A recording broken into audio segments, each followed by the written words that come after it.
नमस्कार साथियों, जैसा कि आपको मालूम है कि हरियाणा में कल यानी कि 8 अक्टूबर को मतगणना की जाएगी। दोनों ही पार्टियां भाजपा तथा कांग्रेस तथा इसके साथ साथ आम आदमी पार्टी तथा दुष्यंत चौटाला भी ताल ठोक रहे हैं कि हमारी पार्टी पूर्ण बहुमत के साथ सत्ता में आएगी। लेकिन उससे ठीक पहले एग्जिट पोल्स आ गए हैं। उन एग्जिट पोल्स के नतीजों ने कांग्रेस के लिए बहुत मदद की है तथा भाजपा और अन्य पार्टियों के लिए एग्जिट पोल चिंता का विषय बने हुए हैं। लेकिन भारतीय जनता पार्टी तथा अन्य पार्टियां अभी भी सोच रही हैं कि शायद एग्जिट पोल गलत हो सकते हैं और हमारी वापसी फिर हो सकती है। अगर एग्जिट पोल्स की बात की जाए तो सी वोटर के एग्जिट पोल्स के अनुसार बीजेपी की हरियाणा में 20 से 28 सीटें आएंगी तथा कांग्रेस की 50 से 58 तथा अन्य की 10 से 14 सीटें आ सकती हैं। वहीं अगर स्लीप पॉलिटिक्स की बात की जाए तो उसके अनुसार कांग्रेस की 56 से 61 सीटें तथा बीजेपी की 21 से 26 सीटें आ सकती हैं तथा अन्य के खाते में 5 से 8 सीटें जा सकती हैं। वहीं अगर न्यूज़ 18 की बात की जाए तो न्यूज़ 18 के अनुसार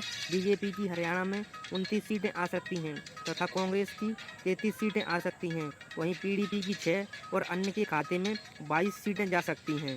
अगर ब्रेकिंग न्यूज़ और हरियाणा के सी वोटर के अनुसार बात की जाए तो बीजेपी को 20 से 28 सीटें मिल सकती हैं। वहीं कांग्रेस को 50 से 58 सीटें तथा जेजेपी को 0 से 2 सीटें तथा अन्य के खाते में 10 से 14 सीटें जा सकती हैं। लेकिन अभी भी कुछ पार्टियां हैं जो सोच रही हैं कि शायद हम सत्ता में आ सकते हैं। वहीं मनी कंट्रोल के एग्जिट पोल्स के अनुसार भाजपा को 24 सीटें तथा कांग्रेस को 55 सीटें मिलने के आसार हैं। अगर रिपब्लिक भारत की बात की जाए तो उसके अनुसार भाजपा को 18 से 24 सीटें तथा कांग्रेस को 55 से 62 सीटें मिल सकती हैं। वहीं अगर ध्रुव रिसर्च के एग्जिट पोल की बात की जाए तो 27 से 32 सीटें भाजपा के खाते में और 57 से 64 सीटें कांग्रेस के खाते में जाती हुई दिखाई दे रही हैं। अगर पीपुल्स पल्स की बात की जाए तो भाजपा के खाते में 26 सीटें तथा 55 सीटें कांग्रेस के खाते में जाती हुई दिख रही हैं। अगर डेटा अंश रेड माइक की बात की जाए तो उसके अनुसार 20 से 25 सीटें भाजपा के खाते में तथा 50 से 55 सीटें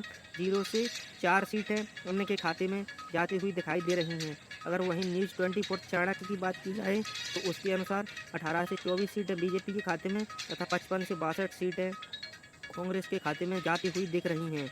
वहीं पोल ऑफ पोल जिसका कि सर्वे सबसे सटीक माना जाता है उसके अनुसार भाजपा की 27 सीटें तथा कांग्रेस की 56 सीटें तथा अन्य के खाते में 7 सीटें जा सकती हैं। अगर इस बार हरियाणा में कांग्रेस की वापसी होती है तो कांग्रेस 10 सालों बाद वापसी करेगी। वहीं भाजपा सोच रही है कि उसकी तीसरी बार लगातार सरकार बन जाएगी और दुष्यंत चौटाला साहब कह रहे हैं कि हम पूर्ण बहुमत के साथ सत्ता में आएंगे। लेकिन कल सुबह 8 बजे से मतगणना स्टार्ट होगी और सब कुछ स्टार्ट हो जाएगा। आपकी क्या राय है? आप कमेंट बॉक्स में अपनी राय ज़रूर दें।